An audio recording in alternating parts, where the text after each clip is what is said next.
everyone, assalamu alaikum. This is Mehdi Hassan, NTRC recommended assistant teacher English. বিগত কয়েকদিন আগে আপনাদের সামনে আমি ক্লাস নিয়েছিলাম টেন্সের উপরে। তো টেন্সের গতদিন আমরা টেন্সের প্রেজেন্ট টেন্সটা শেষ করেছিলাম। আজ আমরা পাস্ট টেন্স, পাস্ট ইনডিফিনাইট বা সিম্পল পাস্ট টেন্স, 2 নম্বরটা হচ্ছে পাস্ট কন্টিনিউয়াস টেন্স, 3 নম্বরটা হচ্ছে পাস্ট পারফেক্ট টেন্স এবং 4 নম্বরটা হচ্ছে পাস্ট পারফেক্ট কন্টিনিউয়াস টেন্স। আমরা সকলেই জানি যে পাস্ট টেন্স 4 প্রকার, এই হচ্ছে আমরা 4 প্রকার। প্রেজেন্ট টেন্সও সেম এই একই 4 প্রকার, ফিউচার টেন্সও এই সেম একই 4 প্রকার। তো আমরা এখন যেটাতে যাব সেটা হচ্ছে এই প্রত্যেক প্রকার টেন্সকে চেনার উপায় এবং এটার স্ট্রাকচার বা গঠন প্রণালী এবং বাংলা বাক্যের শেষে যে ক্লুগুলো থাকে সেগুলো আমরা কিভাবে বুঝবো, কিভাবে জানবো সেই সম্পর্কে উদাহরণ সহ আমরা জানবো। তো let's start the today's class. তো আমরা প্রথমে যেটা দেখছি সেটা হচ্ছে পাস্ট ইনডিফিনাইট বা সিম্পল পাস্ট টেন্স। তো বাংলায় চেনার উপায়টা হচ্ছে বাংলা বাক্যের শেষে ছিলাম, ছিলেন, ছিল ইত্যাদি থাকে। যেমন গতকালকে আমি বরিশাল গিয়েছিলাম। গতকাল আমি বরিশাল গিয়েছিলাম। এখানে আমরা দেখতে পাচ্ছি একটা বাংলা বাক্য, গতকাল আমি বরিশাল গিয়েছিলাম। এই যে বাংলা বাক্যের শেষে ছিলাম রয়েছে, সে ভাত খেয়েছিল,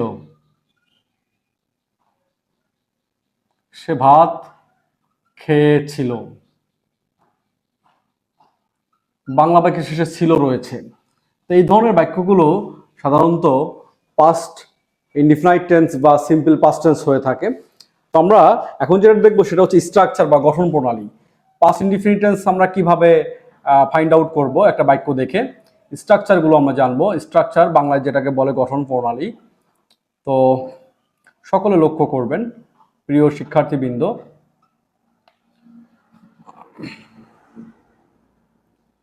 সাবজেক্ট বাক্যের শুরুতে প্রথমে আসবে সাবজেক্ট প্লাস ভার্বের পাস্ট ফর্ম, ভার্বের পাস্ট ফর্ম যেটাকে আমরা ভার্ব টু বলে থাকি। Verb two plus object plus extension, E X T মানে বাকি অংশ, যেটাকে এক্সটেনশন বলতে যেটাকে বাকি অংশ বোঝায়। তো আমরা উপরে যে দুটো বাক্য লিখেছিলাম, গতকাল আমি বরিশাল গিয়েছিলাম, সে ভাত খেয়েছিল, এই দুটো বাক্যকেই আমরা এই স্ট্রাকচার অনুযায়ী লিখে ফেলবো। তো গতকাল আমি এই বাক্যটাতে আমি হচ্ছে subject. I went to Barishal yesterday.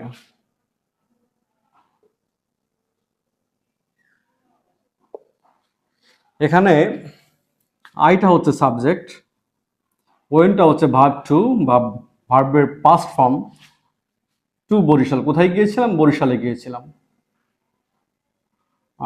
এটা হচ্ছে অবজেক্ট আর এটা হচ্ছে এক্সটেনশনের মধ্যে পড়ে, বাকি অংশের মধ্যে পড়ে। তো এই হচ্ছে আমাদের প্রথমে সাবজেক্ট, তারপর ভার্ব টু, তারপর অবজেক্ট প্লাস এক্সটেনশন। এই স্ট্রাকচার অনুযায়ী যখন কোনো বাক্য গঠিত হবে তখন সেটাকে পাস্ট ইনডিফিনাইট টেন্স বা সিম্পল পাস্ট টেন্স বোঝাবে। তো তেমনইভাবে সে ভাত খেয়েছিল, she ate rice।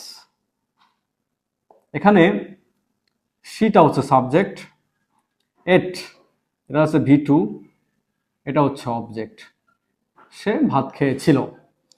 তাই এইভাবে যখন সেন্টেন্সগুলো গঠিত হবে তখন বুঝতে হবে যে আমাদের বাক্যগুলো পাস্ট ইনডিফিনিট টেন্স বা সিম্পল পাস্ট টেন্সে রয়েছে। তো এখন আমরা জানবো যে কিভাবে এই বাক্যগুলোকে কিভাবে নেগেটিভ বাক্যে রূপান্তরিত করে। আমাদের বুঝতে হবে যে সিম্পল পাস্ট টেন্স বা পাস্ট ইনডিফিনিট টেন্সে যখন আমরা নেগেটিভ করবো তখন ডিডেন্ট আসবে, ডিডেন্ট অথবা ডিড নট, বাক্যে ডিডেন্ট অথবা ডিড নট আনতে হবে। তো আমরা এই সেম স্ট্রাকচারটাকেই আমরা ফলো করব। নেগেটিভ স্ট্রাকচার দিয়ে, নেগেটিভ স্ট্রাকচার যদি আমরা বলি, সাবজেক্ট প্রথমে বাক্যের শুরুতে সাবজেক্ট আসবে, তারপর আসবে ডিড নট বা ডিডেন্ট, সংক্ষেপে ডিডেন্টও লেখা যায়, মানে একই জিনিস ডিডেন্ট অথবা ডিড নট, আমরা এটাকে আলাদা আলাদা লেখার কোনো প্রয়োজন নেই। Plus verb one plus object plus extension, লাস্টে ফুল স্টপ। একটা জিনিস সকলে লক্ষ্য করবেন যে পরপর দুইটা পাস্ট একসাথে বসতে পারে না। আমরা ডিডেন্টও দিলাম আবার ভার্বের দ্বিতীয় রূপও দিলাম, তাহলে বাক্যটা সঠিক বলে গণ্য হবে না। এই জন্য আমাদেরকে বুঝতে হবে যে ডিড নট দেওয়ার পরে ভার্বের যে দ্বিতীয় রূপটা ছিল এটা ভার্ব ওয়ান হয়ে যাবে। এই জিনিসটা সকলে ভালোভাবে লক্ষ্য করবেন। অনেকে এটা ভুল করে, ডিডেন্টও বসায় আবার ভার্ব টুও বসায়, পরপর দুইটা পাস্ট টেন্স একই সাথে পাশাপাশি বসবে না। তো আমরা এই যে উপরের যে দুইটা বাক্য আমরা লিখেছিলাম, I went to Barishal yesterday, এটা অ্যাফার্মেটিভ বাক্য, শি এট রাইস এটাও অ্যাফার্মেটিভ বাক্য। এই দুটো বাক্যকে আমরা নেগেটিভ করে নিচে লিখব। তাহলে I went to Barishal yesterday এটাকে আমরা লিখবো I didn't go to, I didn't, ওয়েনটা গো হয়ে যাবে, যেহেতু ওয়েনটা বি টু ছিল ওটা ভার্ব ওয়ান হয়ে যাবে, ডিডেন্ট পাস্ট টেন্স বসে গেছে, এই জন্য গোটা প্রেজেন্ট টেন্সে বসবে। তো I didn't go to Barishal yesterday.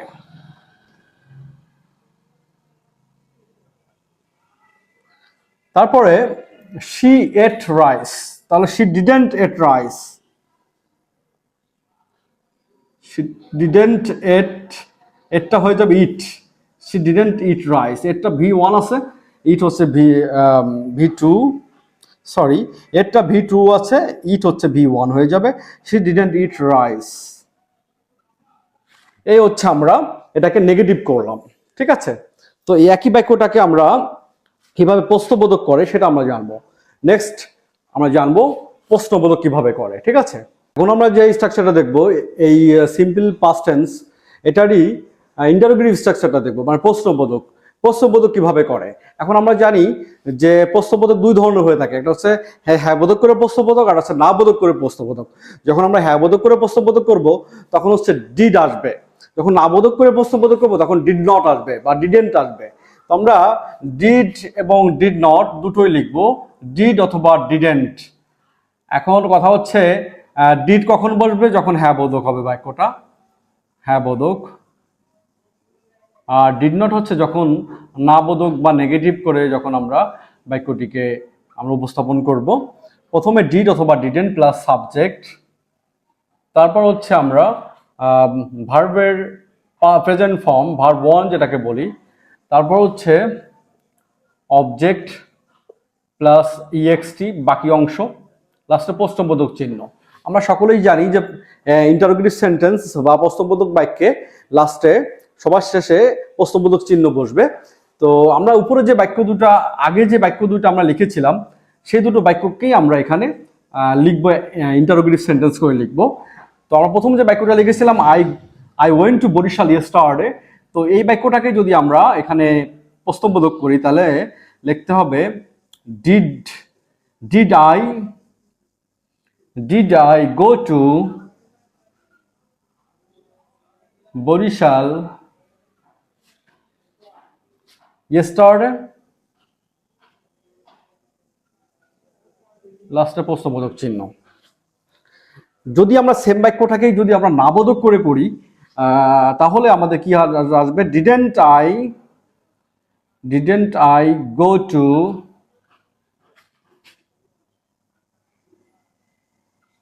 Barishal yesterday, লাস্টে প্রশ্নবোধক চিহ্ন। অনেকে এই ভুলটা বারে বারেই করে, লাস্টে প্রশ্নবোধক চিহ্ন দিতে অনেকে ভুলে যায়, তো আমাদেরকে এই জিনিসটা খেয়াল রাখতে হবে। আরো একটি বাক্য ছিল, সেটা হচ্ছে she ate rice, তাহলে did she eat rice, সে কি ভাত খেয়েছিল, প্রশ্নবোধক। যদি আমরা এটাকে যদি নেগেটিভ করে করি তাহলে didn't she eat rice, ব্যাস হয়ে গেল। এই হচ্ছে আমাদের পাস্ট ইনডিফিনিট বা সিম্পল পাস্ট টেন্স। তো আমরা এই হচ্ছে দেখতে পারলাম যে টোটাল প্রথমে বাংলায় চেনার উপায়, তারপর হচ্ছে আমরা অ্যাফার্মেটিভ স্ট্রাকচারটা দেখলাম, তারপর হচ্ছে নেগেটিভ স্ট্রাকচারটা দেখলাম এবং ইন্টারোগেটিভ সেন্টেন্স স্ট্রাকচারটা দেখলাম এবং উদাহরণ সহ। তো আমরা নেক্সট যেটা যাব সেটা হচ্ছে 2 নম্বরটা পাস্ট কন্টিনিউয়াস। আমরা জানি যে সব ধরনের কন্টিনিউয়াস টেন্স মানেই হচ্ছে আমাদেরকে চলমান কোনো প্রক্রিয়ার মধ্যে দিয়ে যেতে হবে। তো আমরা চলমান কোনো কিছু, যেমন গতকালকে আমি ক্লাস নিয়েছিলাম বা নিচ্ছিলাম, এখন আমরা যেটা দেখছি সেটা হচ্ছে পাস্ট কন্টিনিউয়াস টেন্সের বাংলায় চেনার উপায়। বাংলা বাক্যের শেষে তেছিল, তেছিলাম, তেছিলেন ইত্যাদি থাকে। স্ট্রাকচার যদি আমরা দেখি, প্রথমে আসবে সাবজেক্ট ওয়াজ অথবা ওয়ার, ভার্বের সাথে আইএনজি যুক্ত, প্লাস অবজেক্ট প্লাস এক্সটেনশন। এখন এখানে আমরা এই স্ট্রাকচার অনুযায়ী যদি একটা বাক্য লিখি তাহলে হি ওয়াজ ডুইং দ্য ওয়ার্ক, সে কাজটি করিতেছিল। দেখেন আপনারা সবাই লক্ষ্য করবেন প্রিয় শিক্ষার্থী, সে কাজটি করিতেছিল, এই যে এখানে বাংলা বাক্যের শেষে তেছিল রয়েছে, সে কাজটি করিতেছিল, তার মানে করিতেছিল বোঝালে এটা পাস্ট কন্টিনিউয়াস টেন্স হবে। পূর্বের চলমান প্রক্রিয়া যেটা হয়ে গেছে, সংগঠিত হয়ে গেছে, পূর্বে চলিত ছিল এরকম বোঝাবে। তারপর আমরা আরেকটা বাক্য যদি লিখি সেক্ষেত্রে they were playing football in the field, তারা মাঠে ফুটবল খেলিতেছিল। এখানে খেলিতেছিল, তেছিল, এটাওতেও বাক্যের শেষে তেছিল রয়েছে। তাহলে তেছিল, তেছিলাম, তেছিলেন ইত্যাদি থাকলে আমাদেরকে বুঝতে হবে সেটা পাস্ট কন্টিনিউয়াস টেন্স। তো আমরা এই বাক্য দুইটা বাক্য আমরা এখানে লিখেছি। এই হি হচ্ছে এখানে সাবজেক্ট, এই ওয়াজ হচ্ছে অক্সিলারি ভার্ব, প্রথমত এটাকে বি ভার্বের মধ্যে পড়ে। অক্সিলারি ভার্ব এটা was were, am is are was were, এটা হচ্ছে বি ভার্ব। তারপর হচ্ছে main verb plus I N G, main verb plus I N G. তারপর হচ্ছে অবজেক্ট, এই বাক্যটাতে আদার্স কিছু নেই। নেক্সট যে বাক্যটা রয়েছে দে ওয়ার, এই দেটা হচ্ছে সাবজেক্ট। তারপর হচ্ছে এটা হচ্ছে অক্সিলারি ভার্ব, সাহায্যকারী ভার্ব, হেল্পিং ভার্ব। এটাকে বি ভার্ব বলা হয়ে থাকে, কারণ বি ভার্বের মধ্যে পড়ে আমি ইজ আর ওয়াজ ওয়ার। তারপর হচ্ছে main verb plus I N G, main verb plus ING.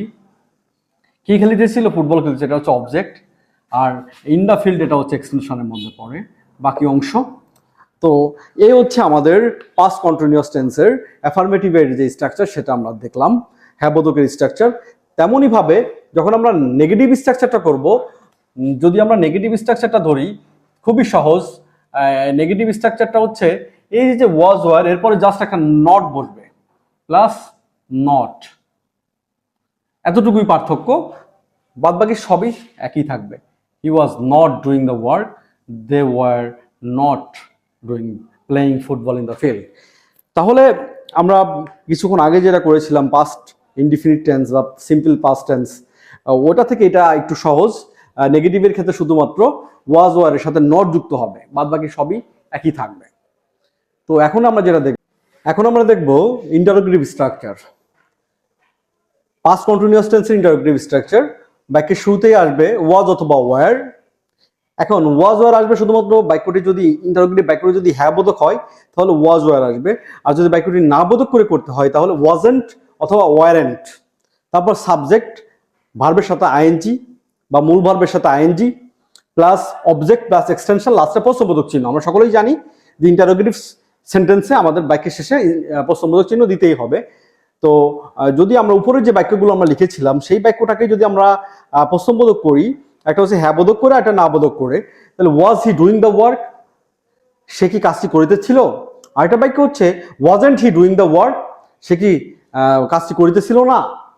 তো এই হচ্ছে আমাদের পাস্ট কন্টিনিউয়াস টেন্স। নেক্সট আমরা যেটা করব সেটা হচ্ছে পাস্ট পারফেক্ট টেন্স। এই মুহূর্তে আমরা দেখছি past perfect tense. Past perfect টেন্সকে বাংলায় চেনার উপায় হচ্ছে অতীতকালে সংঘটিত দুটি কাজের মধ্যে যে কাজটি অপেক্ষাকৃত পূর্বে সংঘটিত হবে সেটা হচ্ছে পাস্ট পারফেক্ট টেন্স হিসেবে গণ্য হবে, এবং যে কাজটি কিছু সময় পরে শেষ হবে সেটা হচ্ছে পাস্ট ইনডিফিনিট হিসেবে গণ্য হবে। তো আমরা একটা বাক্য এখানে লিখেছি, সেটা হচ্ছে আমি শ্রেণীকক্ষে পৌঁছালাম পরীক্ষা শুরু হওয়ার পূর্বে।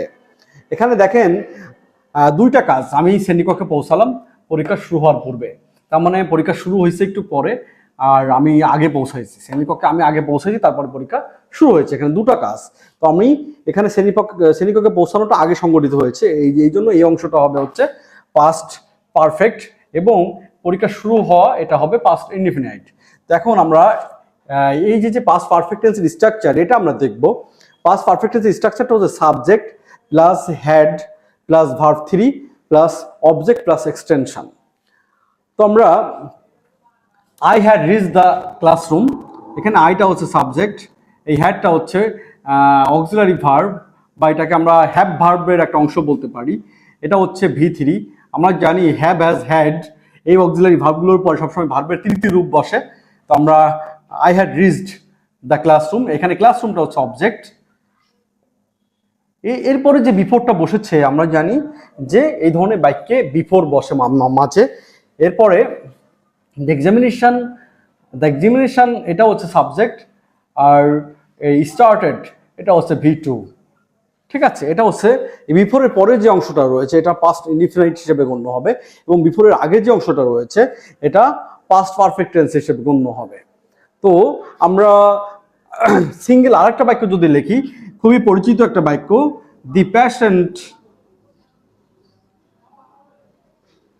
দি patient had died before the doctor came. Before the doctor came. এখানে দেখেন ডাক্তার আসিবার পূর্বেই রোগীটি মারা গেল। এখানে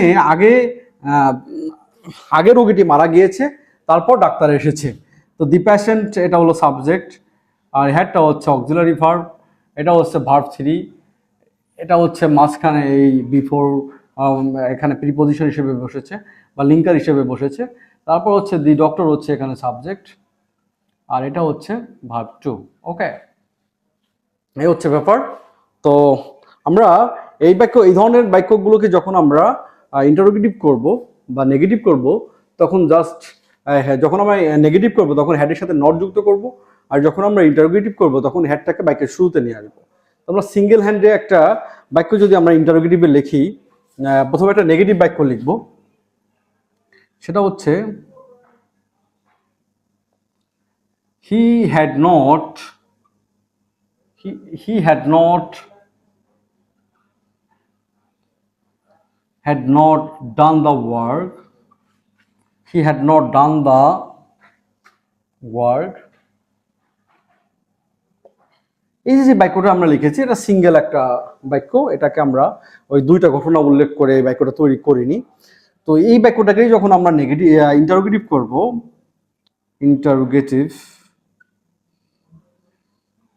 তখন এই হ্যাডটাকে আমরা বাক্যের শুরুতে নিয়ে আসবো। যদি হ্যাঁ বোধক হয় তাহলে হ্যাড, আর যদি না বোধক হয় তাহলে হ্যাড নট, তাহলে হ্যাড অথবা হ্যাড নট বা হ্যাডেন্ট। হি তারপর সাবজেক্টটা আসবে, হি ডান দ্য ওয়ার্ক, লাস্টে প্রশ্নবোধক চিহ্ন বলবে। এই হচ্ছে আমাদের পাস্ট পারফেক্ট টেন্স। তো আমরা এর পরবর্তী যে টেন্সটা রয়েছে সেটা হচ্ছে পাস্ট পারফেক্ট কন্টিনিউয়াস টেন্সে আমরা আলোচনা করব। এখন আমরা যেটা শিখবো সেটা হচ্ছে past perfect continuous tense. Past perfect continuous টেন্সকে বাংলায় চেনার উপায়, অতীতকালে কোনো কাজ কোনো সময় ধরে চলিতেছিল বা চলমান ছিল এরকম বোঝাতে পাস্ট পারফেক্ট কন্টিনিউয়াস টেন্স হয়। সেক্ষেত্রে বাক্যের শেষে দেখা যায় যে তেছিলাম, তেছিল, তেছিলেন ইত্যাদি থাকে। তো আমরা যদি স্ট্রাকচারটা দেখি, গঠন প্রণালীটা দেখি, তাহলে subject plus had plus been plus ভার্বের সাথে ING plus object plus for অথবা since plus time plus extension. তো আমরা দুইটা বাক্য এখানে লিখেছি, সেটা হচ্ছে they had been doing the work for 7 days। তারা কাজটি করিতেছিল 7 দিন যাবত বা 7 দিন ধরে। He had been starving for 2 days। সে 2 দিন যাবত অনাহারে ছিল।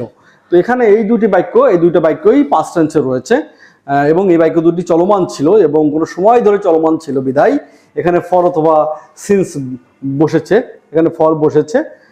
কোনো সময় ধরে চলমান যদি কোনো কাজ বোঝায় তাহলে আমরা পাস্ট পারফেক্ট কন্টিনিউয়াস টেন্স বুঝি অতীতের ক্ষেত্রে। এ হচ্ছে আমাদের স্ট্রাকচার শুধুমাত্র অ্যাফার্মেটিভ সেন্টেন্সের। যদি আমরা এই বাক্যটাকে নেগেটিভ হিসেবে বিবেচনা করি তাহলে এই হ্যাডের সাথে নট যুক্ত হবে। যদি আমরা নেগেটিভ করি এটাকে, তাহলে সবই ঠিক থাকবে, শুধুমাত্র এই হ্যাডের সাথে নট যুক্ত হবে। তারপর হচ্ছে they had not been doing the work for 7 days, এখানে নট যুক্ত হবে এক্সট্রা, বাদ বাকি সবই সেম থাকবে। তো আমরা এই বাক্যগুলোকেই যদি আমরা ইন্টারোগেটিভ করি,